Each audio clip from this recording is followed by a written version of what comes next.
Ba dahil po bago magbakasyon si General Torre, ano sinabi? Sabi, mabigat yung kakaharaping trabaho ni General Torre pagbalik niya sa serbisyo. Baka kayong mga senador na yun. O, di po ba? Baka kayong senador na yun. O, sandali! Bago tayo tumuloy, magdasal muna tayo. Up! Sandali! Ano ba sasabihin dito? Bato-bato sa langit, ang tamaan. Naku, hinimas-himas. Naku po. Sabi siguro, papakabait ka dun, ha? Makakasama mo na si dating Pangulong Duterte, ha? Ano? Wag kang ano dun, ha? Wag kang magulo dun sa ICC, ha? Hindi Pilipinas yun. Sabay himas ng ulo ni Bato de la Rosa. Hindi kasi, bakit? Nakikita ko si Brother Eddie, halos karamihan ng misa niya na, tawa na kayo dyan, halos karamihan na din po nung misa ni Brother Eddie, mga bossing, parang puro pagtatanggol na kay Boss Joel. Hindi naman natin masisisi. Bilang ama, siyempre, ipagtatanggol niyan yung kanyang anak. Di po ba? Ipagtatanggol. Kaya lang, pati yung misa nila doon sa yun, halos political na din po, no? Kagaya ni Boss Joel, eto si Boss Joel. Mga bossing, kung maalala nyo, sadali, Yung flood control! Wala tayong flight control! Wala nga lang siyang podium doon, yung talagang paikot-ikot siyang gano'n, doon sa Senado. Kaluluwa ng bayan natin! Yung may podium siya, di ba? No? Mr. Speaker, hindi lang po pangalan at ng street natin ang papalitan. Iikot ng gano'n. Kaluluwa po ng bayan natin, Mr. Speaker. Yung mga tao, Gina si Boss Joel doon sa kanyang talumpati. Tapos yung mga tao, sabi, ang drama naman ito. Kung matatandaan nyo, mga kababayan, si Alcantara, doon mismo, kung sa Senado o sa Kongreso, sinabi niya na hindi ko po sinabi kay Boss Joel na galing po sa flood control yung pera, no? Na pinadala ko sa kanya, no? Hindi ko po, hindi ko po sinabi kay Boss Joel na galing po sa flood control yung pinadala kong pera sa kanya. Yun daw mga kababayan.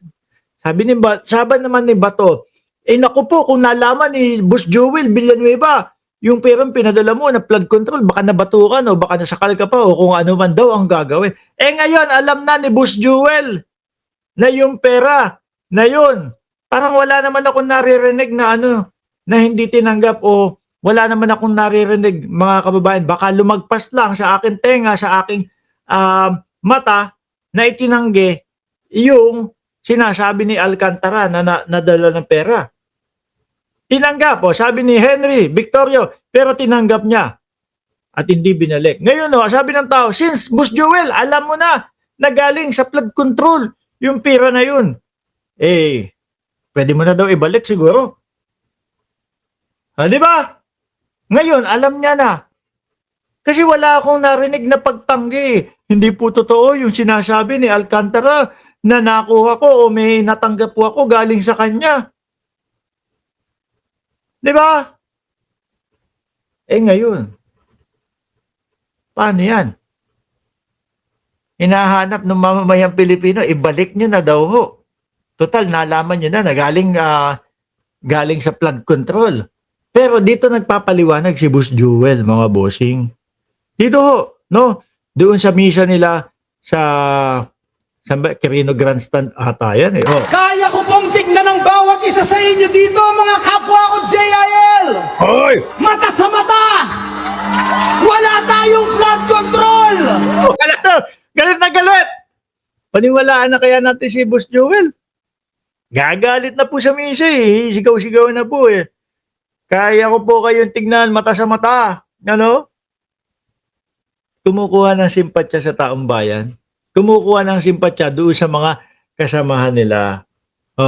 Sir Tony Ninobla, Ba't hindi sa tamang forum may paliwanag na lang? Di ba? Or hindi siguro, siguro kinakailangan ito sa panahon na ngayon ni Boss Joel na yung mamamayang Pilipino ay pagtanggol siya, ay paglaban siya. O diyan yung mga kapwa nila, JIL. Kaya diyan nagpapaliwanag. Sana, no? Sana. Kung ako, no, JIL ako, pupunta ako. Magsisimba ako. Gusto ko makarinig ng mga salita ng Diyos, no? Pagdating mo diyan, no, ini-explain niya ng kapala ni Boss Joel ng problema niya sa politika. wala na akong narinig na salita ng Diyos na gusto ko sanang matutunan niya yung araw. Oh, parang naghalo na ang politika at ang relihiyon dito. Hindi tayo sangkot sa katiwalian. Hindi kayang bilhin ng salapit ang ating prinsipyo na paglingkuran ng Diyos at ang ating Same na same yung umiikot sa podium, doon sa Senado. Oh, hindi po street ng papalitan dito. Iikot na ganun. Hindi po, kaluluwa po ng bayan natin. Same na same din po, mga kababayan. Oh, sa halip na salita ng Diyos ang ipakalat, salita ni Joel ang ipinakalat. Sabi ni Michael Recto, nagtatago ka sa Bible. Oh. bayan.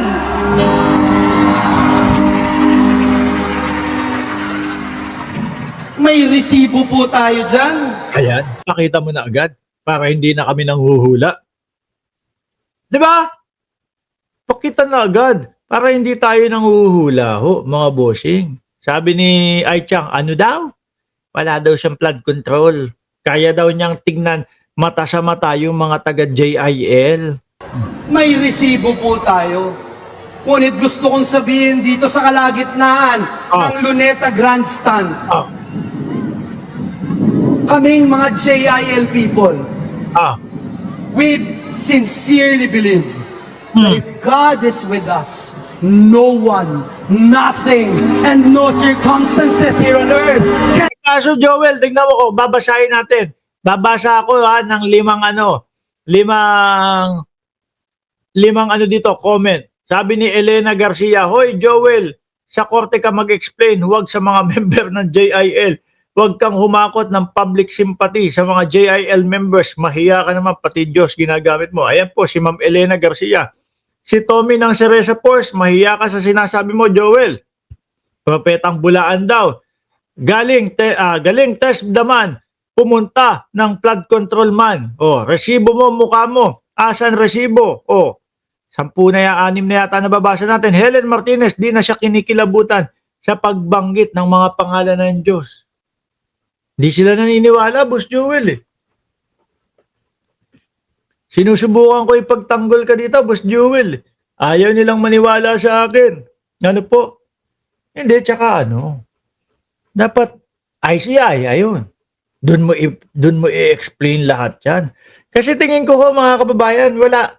Kaya nga kaya isinapubliko, ipinribate, di ba Ma'am Rosas? Ipinribate ng ICI yung kanilang pag-iimbestiga para walang mga makisali-makisali. So ang mangyayari dyan, yung kung sino man ang maudyukan ninyo na suportahan kayo o kung ano man ang gawin nila o tumayo sila sa labas ng ICI tapos kumanta ng 20 pesos na bigas, wala pa din mangyayari.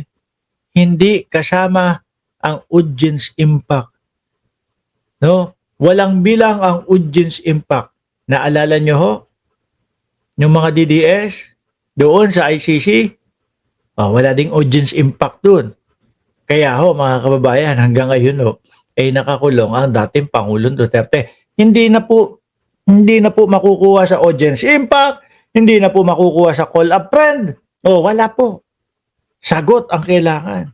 Idepensa ang sarili. Yung resibo, ilabas. Yung sinasabing resibo, huwag nyo nang patagalin.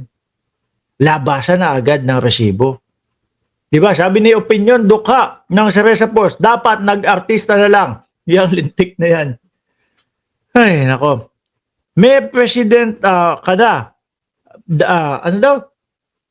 May president ka na. Padalawa kaso mo na to. may utos na si Ombudsman Conchita Carpio Morales, guilty yung una. 'Di ba? Ipinagtanggol lang siya o inanuhan lang siya ano tawag doon? Pinagtanggol lang siya ng Senado. Di po ba, mga kababayan?